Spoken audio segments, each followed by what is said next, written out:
Hillary Clinton's high-stakes speech, disclosure, doubt, and fallout. Clinton's messaging trap. Transparency talk meets a subpoena timeline. Her recent public remarks were meant to project authority, defend Western alliances, call out political opponents, and demand transparency in a case that has become a global symbol of elite impunity. They were also generating the opposite effect.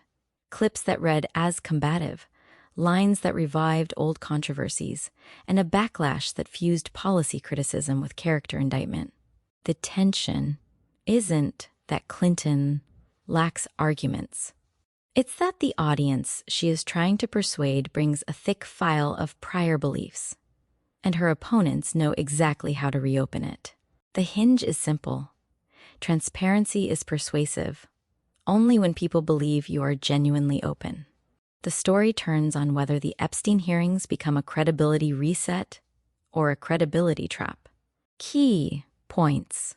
Clinton's Munich Security Conference appearances and interviews triggered swift backlash because her strongest lines invited the public to judge her by consistency, not intent. Her release the files posture on the Epstein case plays well as a principle, but it also forces attention back onto who gets scrutinized, who gets protected, and why. Opposition figures framed her remarks as selective outrage and recycled long-running critiques about double standards and elite immunity. Even though her policy points were defensible, her tone and framing allowed rivals to easily and virally manipulate her remarks. The upcoming congressional testimony and her team's handling of disclosure, process, and message discipline afterward will be the next critical moment. Clinton appeared publicly around the Munich Security Conference, taking aim at President Trump's approach to alliances and domestic policy, while also addressing the political storm over Jeffrey Epstein-related files. She has argued that the government should release material connected to Epstein and Ghislaine Maxwell, and she has said she and her husband are willing to cooperate with investigators and testify. At the same time, she and Bill Clinton are also part of the story's political theater. Their names are inevitably used by adversaries to shift attention, muddy motives, and claim hypocrisy, regardless of whether any wrongdoing is proven. The trust fracture. Why Clinton can't speak neutral anymore. Clinton's problem is not that every claim she makes is wrong. It's that she is one of the few figures in American politics who triggers an automatic motive audit. So when she speaks in moral language, fairness, transparency, accountability, many listeners instantly hear a second message. Who gets to define those terms, and who benefits? That is not a policy debate. It is a legitimacy debate, and it's harder to win. This is why her recent remarks drew a disaster verdict from critics. Not because she failed to fill a room, but because she failed to control the interpretive frame. The hypocrisy trap. Transparency talk meets a subpoena narrative constraint. In the Epstein context, Clinton's central line is essentially disclose everything, treat witnesses equally, and let sunlight do the work. But that frame has a built-in boomerang.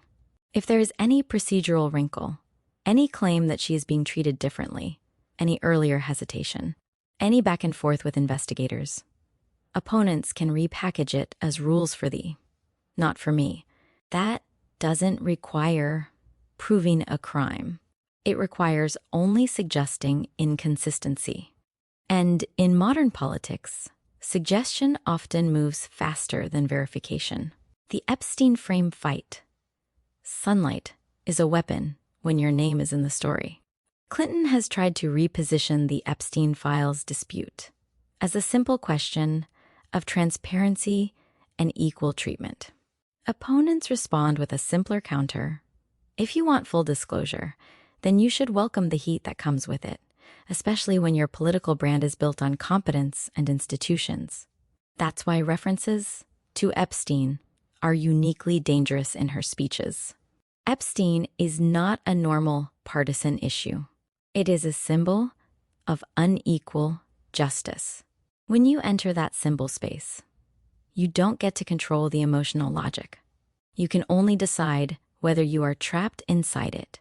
The opposition feedback loop. Every line becomes content for your enemies. Trump's response style is built for this environment.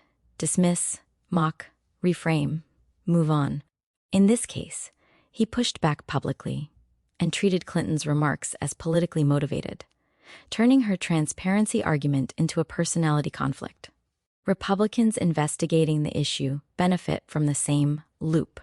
If Clinton attacks their process as unfair, they can claim she is deflecting. If she cooperates, they can claim it proves the investigation mattered. Either way, her presence increases attention. Even some criticism from the left, especially on issues like border policy, creates additional friction. The original sentence is clear and does not contain confusing negations. The confirmation test. What would prove the issue was a one-off rather than a trend? If the next public phase adheres to strict factual timelines, consistent responses, and minimal editorializing, we could confine this moment to a poor week of framing. If instead it produces more viral clashes, more sweeping insinuations, and more rhetorical certainty, then recent speeches as a disaster becomes a durable narrative. The story that Clinton is still fighting 2016 in a 2026 information arena. Watch for whether she keeps saying make it public and equal treatment, while also alleging targeted political distraction. That combination is persuasive, only when delivered with discipline. Otherwise, it comes across as self-serving, even to those who dislike Trump.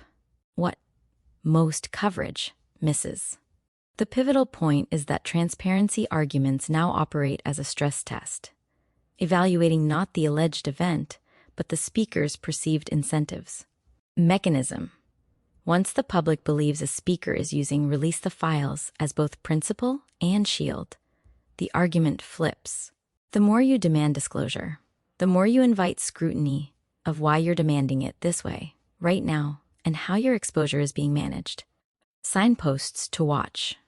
First, whether hearing formats and document releases create clean, comparable treatment across high-profile witnesses.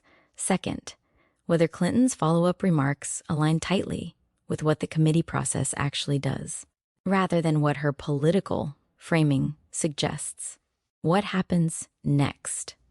In the short term, days to weeks, the story will hinge on testimony timing, format, and whether any new disclosures shift the political balance, because the Epstein case rewards whoever can credibly claim they want the whole truth. In the longer term, months to years, the deeper consequence is reputational. If Clinton is seen as selectively invoking transparency, her future interventions on democracy, rule of law, and institutional integrity will land with less force. Because politics has become a memory contest, not just an argument contest. The side that controls the consistency narrative will control the public's willingness to listen. Real-world impact. A policy professional watching this sees a warning. Even strong institutional messages can fail if they trigger a legitimacy reflex and feed the opposition's clip economy. For ordinary voters, the impact is more basic. The Epstein fight increases cynicism, which lowers trust in official investigations and makes future disclosure more confusing. For advocacy groups and media, the incentive shifts towards spectacle. The public's focus on personalities, not process, can drown out the underlying question: what is in the files, what is legally releasable, and what is being withheld? And the consequence, a politics where memory beats argument. Clinton's recent speeches ran into the modern boundary. You cannot persuade a skeptical public with principle language unless you first neutralize the motive story attached to your name. If she wants to recover, the path is boring on purpose. Tight facts, consistent chronology, and fewer lines that can be edited into a morality play. If she doesn't, this episode will be remembered for what her critics could plausibly claim about why she demanded it, rather than for what she demanded. This is a consequential moment, because it shows, in real time, how disclosure politics can swallow even the most experienced communicators.